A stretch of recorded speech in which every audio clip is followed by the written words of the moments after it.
Sa gustong mag-direct sa manufacturer ng ukay-ukay, i-PM niyo po yung page natin na Yuki Alex Vlogger para po sa locator's fee. Once nabayad na yung locator's fee ninyo, saka ko po kayo e-endorse sa mismong manufacturer. So, available po sa atin ng Beya, BIP, 555, King, Geely, Gig, MBF, lahat po yan ay available dito sa page natin na Yuki Alex Vlogger. So, once na interesado kayo, i-PM nyo po yung page natin para po mas mabilis ko po kayong ma-entertain. So, kasama po sa babayaran ninyo, yung mga forwarder company na ibibigay ko. So, ang trabaho ng forwarder company, sila po ang mag-aasikaso ng item ninyo, China to Philippines.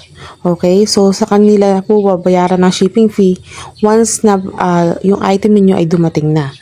So, sa manufacturer naman, kapag yung item niyo ay bayad na, saka naman nila gagawin, after po nilang magawa, ihahatid nila sa warehouse ng forwarder, then yung forwarder na po ang magdadala dito sa Pinas. So, yun lamang guys. Kaya kung interesado ka sa pag-import ng mga ukay-ukay, mas magandang i-PM nyo po ako agad para mas mabilis po yung ating transaction. Mas mura nyo po makukuha yung mga ukay bales ninyo pag direct kayo sa manufacturer. At mas mura nyo po makukuha kapag mas marami yung kukunin ninyo. Sample na 100 pieces to 300 pieces na bale. So, yun po kasi ang minimum order para makakuha ka ng mga ukay bales na super mura. So, kaya mo makipagsabayan sa ibang seller kapag ang item mo is nasa 300 bales.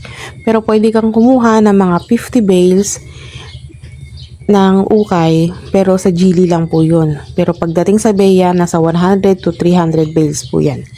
So, kaya kung ako sa inyo, i-pay nyo po yung page natin para sa locator's fee.